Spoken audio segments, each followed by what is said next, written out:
Les systèmes d'autoproduction sont de plus en plus nombreux. La mobilité électrique se développe ainsi que les pompes à chaleur. L'utilisation du réseau électrique change. Pour pouvoir continuer à garantir l'approvisionnement en énergie, il est nécessaire de moderniser le réseau et d'investir dans les compteurs communicants. Cela permettra aux gestionnaires du réseau de disposer d'informations plus précises et de prendre des décisions en phase avec la situation réelle du réseau. Dans le contexte de la transition énergétique, le compteur communicant est vraiment un outil essentiel pour le gestionnaire de réseau de distribution, pour un acteur comme ORES. Ça nous permet tout d'abord d'avoir beaucoup d'informations sur la situation du réseau, sur les flux, sur les tensions, sur les risques de congestion, sur ce qui se passe dans le réseau au niveau local et grâce à cela de pouvoir gérer ce réseau, opérer ce réseau de manière plus dynamique. Et puis ces informations, ces données, c'est également très utile par rapport à nos investissements dans le réseau. Le compteur communicant permettra au client d'avoir une vue plus claire sur sa consommation d'énergie grâce notamment à l'espace client MyORES.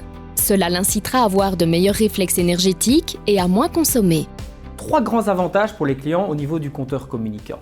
Tout d'abord, la facilité. C'est le client avec un compteur communicant ne doit plus se préoccuper de la visite d'un releveur, de devoir encoder ses index, ça se fait automatiquement par le compteur communicant.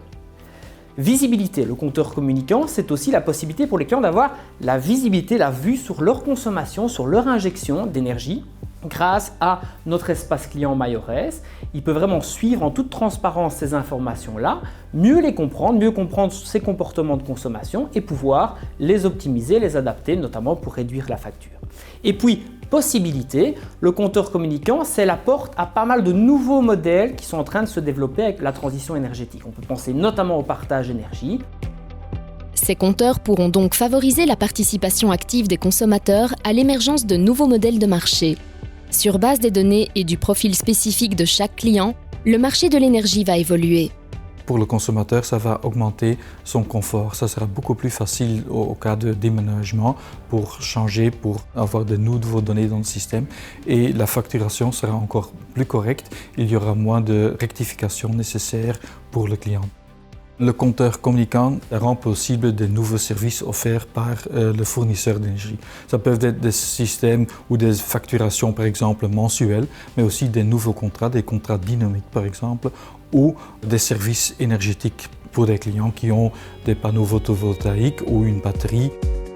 Pour les prosumers, les consommateurs qui disposent de panneaux photovoltaïques, le compteur communicant offre également des avantages.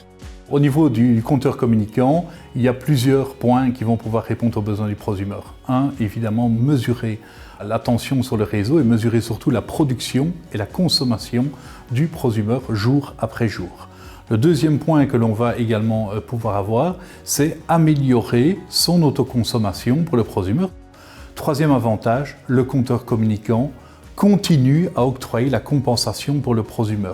Le compteur qui tourne à l'envers tel que le prosumer le connaît aujourd'hui continuera, en tout cas jusqu'à fin 2030, tel que c'est prévu dans les textes de loi.